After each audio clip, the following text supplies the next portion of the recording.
سبيل الدموع سبيل مريح تنهدى يا صاحي كي تستريح وبث الدعاء الخفي الصريح يسعك الفضاء الرحيم. Assalamualaikum warahmatullahi wabarakatuh.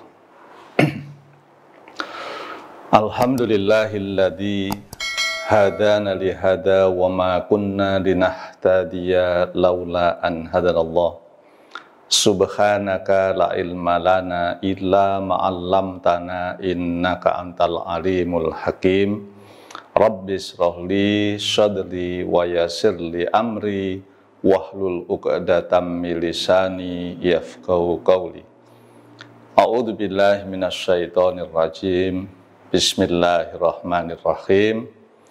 Ahasiban nasu ayyutraku ayyakulu amanna wa hum la yuftanun. Ikhwanul muslimin wal muslimat rahimakumullah.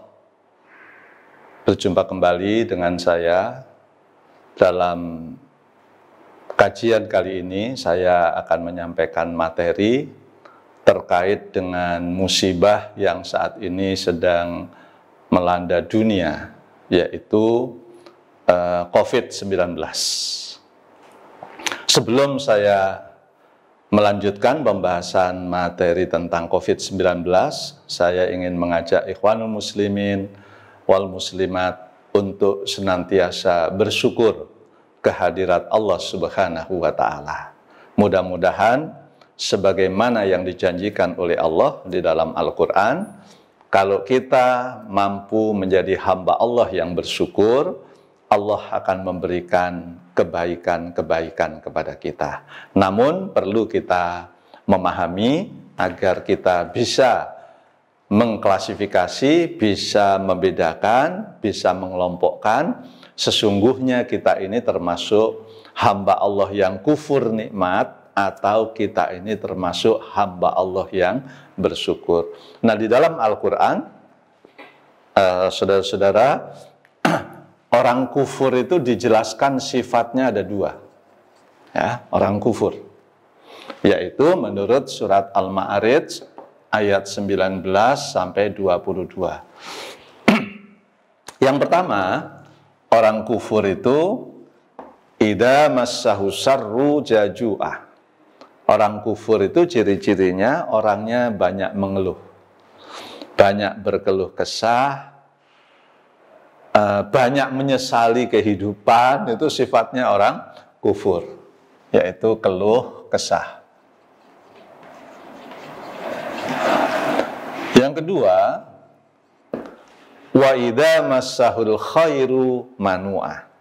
Orang kufur itu ciri-cirinya orangnya itu jika diberikan kemudahan rezeki oleh Allah, diberikan kemudahan-kemudahan di dalam hidup, itu orangnya pelit, orangnya kikir, tidak suka menolong. Nah, ya, jadi kikir atau pelit, tidak suka menolong.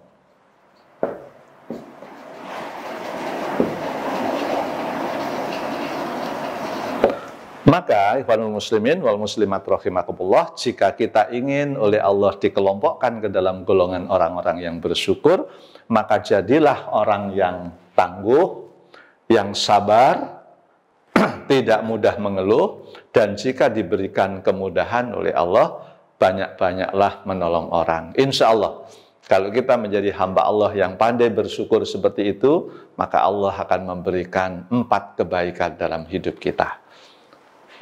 Ini, kalau ini kufur, ini syukur, maka Allah memberikan 4 kebaikan. Yang pertama, surat An-Nahl ayat 121. Syakiran li'an umihi ijtabahu wahadahu ila sirati mustaqim. Jadi orang yang senantiasa bersyukur kepada Allah, itu akan selalu diberi hidayah. Surat 16 ayat 122 itu ada 2 kebaikan. Wa atainahu fid dunya hasanah. Jadi orang yang senantiasa sabar dalam kesulitan, dia tangguh, tidak mudah menyerah, banyak menolong orang, memudahkan urusan orang, itu akan diberi dunia yang baik.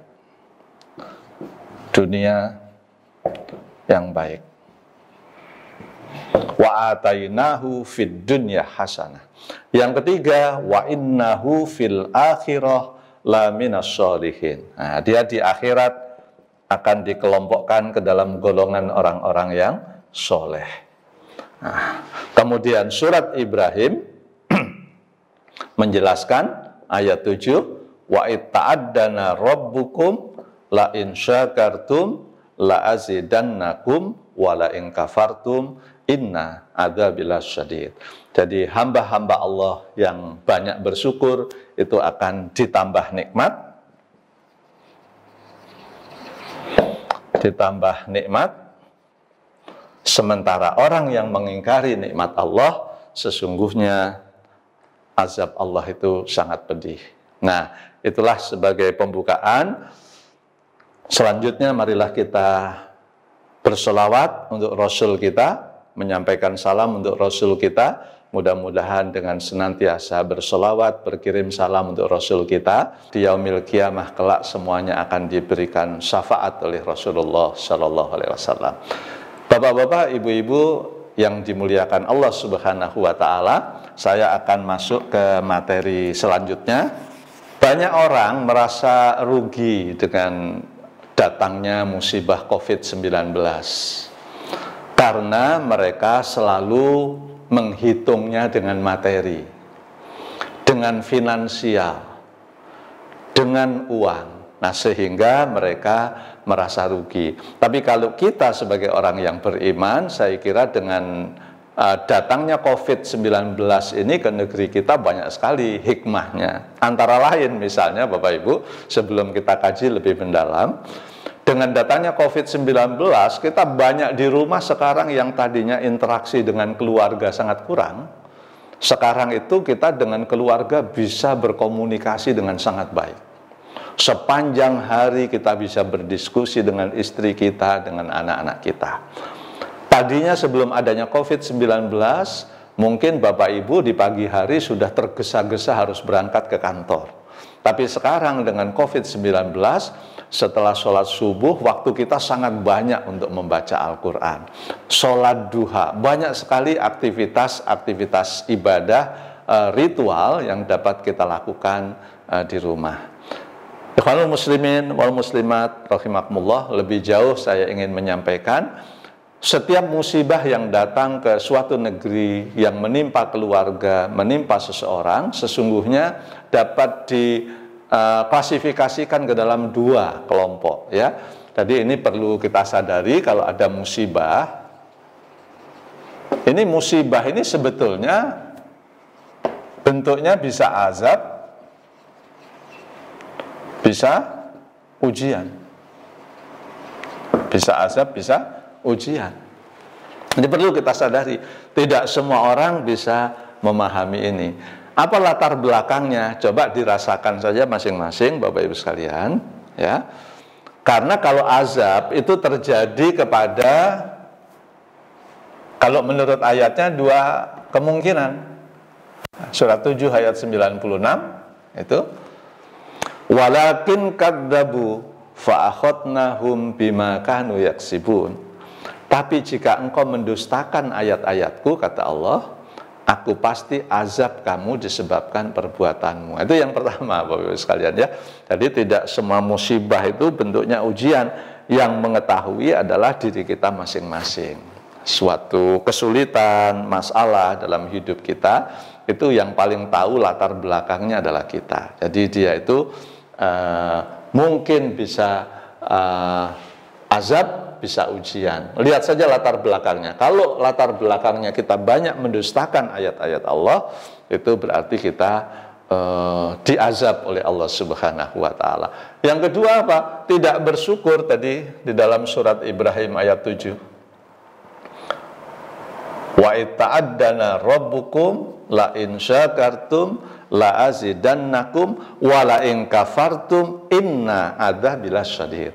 Jadi kalau kita mengingkari nikmat Allah, maka Allah akan mendatangkan azab kepada kita sekalian. Nah, ini tidak bersyukur. Tidak bersyukur.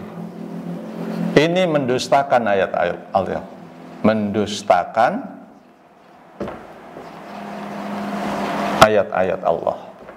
Nah, dan kalau ini Bapak Ibu sekalian yang terjadi pada seseorang, ya, kalau azab ya terjadi pada seseorang, maka solusinya dia harus melakukan yang namanya ini surat 30 ayat 31 32. Kalau azab, apa yang harus dilakukan? Pertama, munibina ilaihi, kembali bertobat. Nah, ini Bapak Ibu pentingnya kita menyadari kalau ada masalah terjadi pada diri kita, harus betul-betul jujur kita pada diri sendiri, ini sesungguhnya azab, peringatan dari Allah, atau ini ujian. Tapi kalau kita sudah kena azab, ya, nah, dari sini azab, maka solusinya adalah bertobat.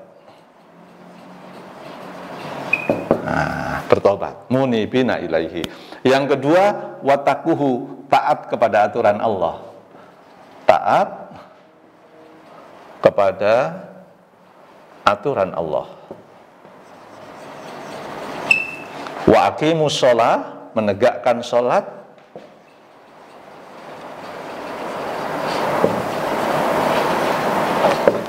Yang keempat, wala takunu minal musyrikin, jangan musyrik. Nah, jadi Bapak Ibu sekalian, para penonton yang dirahmati Allah Subhanahu wa Ta'ala, saya jelaskan sekali lagi bahwa COVID-19 ini menimpa seseorang, menimpa suatu negara, itu kemungkinannya dua. Yang pertama adalah azab Allah. Azab itu terjadi karena mendustakan ayat-ayat Allah, yang pertama. Dan yang kedua, mengingkari nikmat Allah. Silahkan kita mengevaluasi diri kita masing-masing. Apakah kita sekarang sedang mendapatkan peringatan, azab dari Allah, atau kita sedang mendapatkan kemungkinan yang kedua, yaitu ujian. Nah, karena kalau ujian solusinya berbeda dengan yang azab. Kalau azab harus ada tobatnya. Harus ada tobat, memperbaiki diri, kembali kepada jalan Allah, taat kepada aturan Allah, menegakkan sholat dengan baik, jangan musyrik. Nah, itu kalau kita rasakan bahwa COVID-19 ini terjadi, datang di negeri kita, atau kena kepada keluarga kita, siapapun yang bersangkutanlah yang paling tahu bahwa ini adalah peringatan dari Allah, azab atau ujian. Tapi kalau ujian, mari kita lihat, ya. Nah, tadi di dalam mukadimah saya membacakan ayat. Ujian ini hanya terjadi kepada siapa? Surat 29 ayat 2 dan 3. Ini penting untuk kita lihat. Ahasiban nasu ayyutraku ayyakulu amanna wahum la yuftanun. Kata Allah Subhanahu wa Ta'ala, tidaklah manusia itu dibiarkan mengatakan dirinya beriman tanpa diberikan ujian. Nah, justru Bapak Ibu sekalian, kalau kita sebagai hamba Allah yang beriman, konsekuensinya kita itu akan diberikan ujian. Jadi ujian itu hanya terjadi kepada siapa? Orang beriman. Untuk apa orang beriman itu diuji? Nah, ini penting karena mungkin banyak orang yang tidak menyadari sudah jadi orang baik-baik kok malah diuji sama Allah Subhanahu wa Ta'ala. Nah, di dalam ayat yang ketiga ini Allah menjelaskan, walaqad fatannal ladzina min qablihim fala ya'lamanallahu alladzina shadaku wala ya'lamanal kadzibin. Jadi kata Allah Subhanahu wa Ta'ala, ujian itu adalah instrumen, adalah alat ukur untuk mengetahui kualitas iman kita itu sodaku, benar, atau iman kita itu kadibin, pura-pura beriman, seperti orang beriman. Jadi kalau menurut Allah Subhanahu wa Ta'ala, iman orang itu ada dua. Satu, benar. Dua, pura-pura. Nah, ini pentingnya datang ujian kepada kita. Kalau kita tidak diberikan ujian oleh Allah Subhanahu wa Ta'ala, tentu kita tidak bisa melihat kemurnian iman kita. Ya, kita tidak bisa melihat tingkat kesabaran kita kalau kita tidak pernah diberikan masalah oleh Allah. Kita tidak bisa melihat ketangguhan kita kalau kita tidak pernah diberikan kesulitan oleh Allah Subhanahu wa Ta'ala. Itulah fungsinya mengapa perlu diuji. Ikhwanul muslimin wal muslimat rahimakumullah, saya akan lanjutkan. Nah, bagaimana caranya supaya kita itu tambah sabar dalam menghadapi ujian, ya, tambah sabar dalam menghadapi ujian. Saya akan sampaikan beberapa ayat berikutnya. Silahkan nanti Bapak Ibu melihat ayat-ayat yang saya sampaikan ini untuk mengecek kembali bahwa di beberapa ayat sudah diberitahukan oleh Allah kepada kita. Di surat Al-Baqarah ayat 155 misalnya, Al-Baqarah 185, surat At-Taghabun ayat 14 sampai 16. Ini adalah bentuk-bentuk ujian, ya. Sesungguhnya Allah itu akan menguji kita melalui harta kita. Ya, di surat Al-Baqarah ayat 185, melalui harta kita. Kadang-kadang Allah menguji kita melalui diri kita sendiri. Allah menjelaskan di surat At-Taghabun bahwa ujian itu bisa berasal dari istri kita. Ujian itu bisa melalui anak kita. Ya. Oleh karena itu kuncinya kata Allah, selalu maafkan mereka. Nah, ini Bapak Ibu pentingnya. Untuk itu mari kita mempelajari ayat-ayat Allah lebih jauh supaya kita bisa lebih sabar di dalam menghadapi ujian. Kita perlu mencermati hikmahnya, kebaikan-kebaikannya apabila kita diuji oleh Allah Subhanahu wa Ta'ala. Jadi ujian itu tujuannya ada 3 tujuan ujian. 1, Al-Baqarah 157, ulaika alaihim sholawatu mir rabbihim wa rahmah wa ulaika humul muhtadun. Jadi hamba-hamba Allah yang diberikan ujian oleh Allah Subhanahu wa Ta'ala, kemudian dia bisa bersabar, dia bisa ikhlas menerima ujian itu, maka sesungguhnya Allah akan memberikan kebaikan yang sempurna kepada orang itu. Allah akan mengangkat derajat orang itu. Jadi kalau kita diberikan ujian oleh Allah, kemudian kita ikhlas, kita sabar menerimanya, maka Allah akan memberikan kebaikan yang sempurna.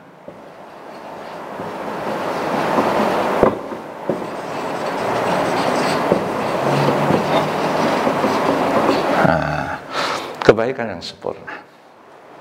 Kemudian yang kedua, ikhwanul muslimin wal muslimat rahimakumullah, kalau kita diberikan ujian oleh Allah Subhanahu wa Ta'ala supaya kita bisa bersabar, silahkan dilihat surat Ali Imran ayat 195. Allah Subhanahu wa Ta'ala menjelaskan di surat Ali Imran ayat 195 ini, sesungguhnya orang-orang yang berhijrah di jalan Allah, orang-orang yang disakiti hatinya, diberikan musibah sakit, kekurangan harta, dan lain sebagainya, ya. Kalau ada di antara para penonton, anggota keluarganya yang sedang mendapatkan ujian, kena musibah COVID-19, berikhtiarlah berobat ke dokter, ista'inu bisobri wassalah, carilah pertolongan dengan penuh sabar dan terus menegakkan sholat. Mudah-mudahan sepanjang kita menjalani ujian apapun bentuknya, termasuk COVID-19 ini, kalau ada di antara para pemirsa yang mengalami ujian seperti itu, kami doakan, saya doakan, semoga Anda semuanya menjadi hamba Allah yang bersabar, sebab dengan cara itu, kata Allah Subhanahu wa Ta'ala, maka Allah akan menghapus dosa kita, menghapus dosa-dosa kita.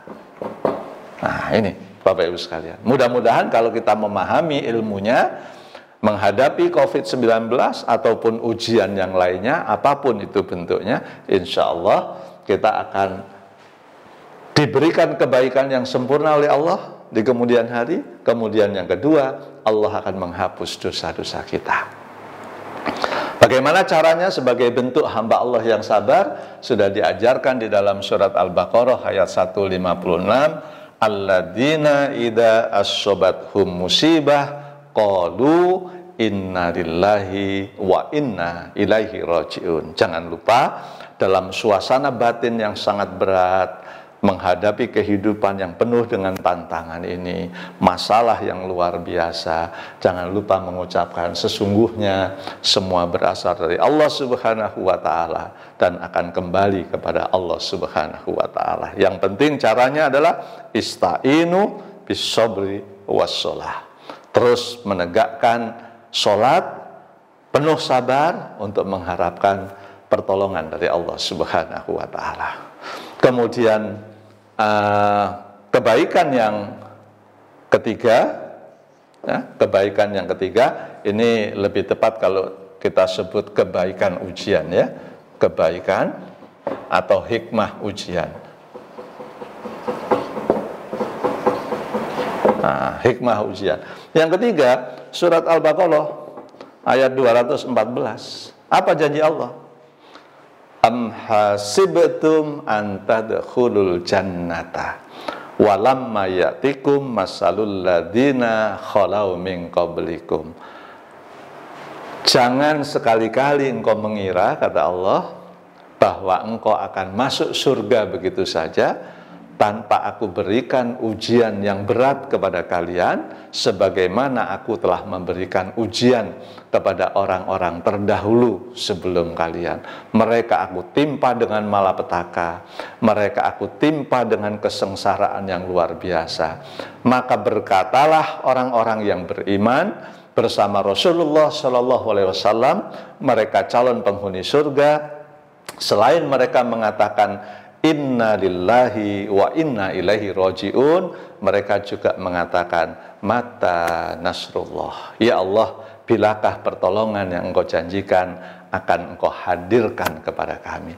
Nah, Bapak Ibu sekalian, para pemirsa yang dirahmati Allah Subhanahu wa Ta'ala, demikian kajian kita pada kali ini. Mudah-mudahan dengan menghadapi ujian apapun, kalau ada di antara kita sedang sakit, sedang kekurangan penghasilan, anak yang bermasalah, COVID-19, selalu ista'inu bis-sabri was-shalah, tegakkan kesabaran, tegakkan sholat dengan benar, mohon pertolongan kepada Allah. Mudah-mudahan kita akan mendapatkan 3 kebaikan dari Allah. Yang pertama, kita akan diberikan kebaikan yang sempurna. Yang kedua, dosa-dosa kita akan dihapus oleh Allah. Dan yang ketiga, Allah akan memberikan tempat yang mulia di surganya, sebagaimana dijanjikan di dalam surat Al-Baqarah ayat 214. Demikian, billahi taufiq wal hidayah. Assalamualaikum warahmatullahi wabarakatuh.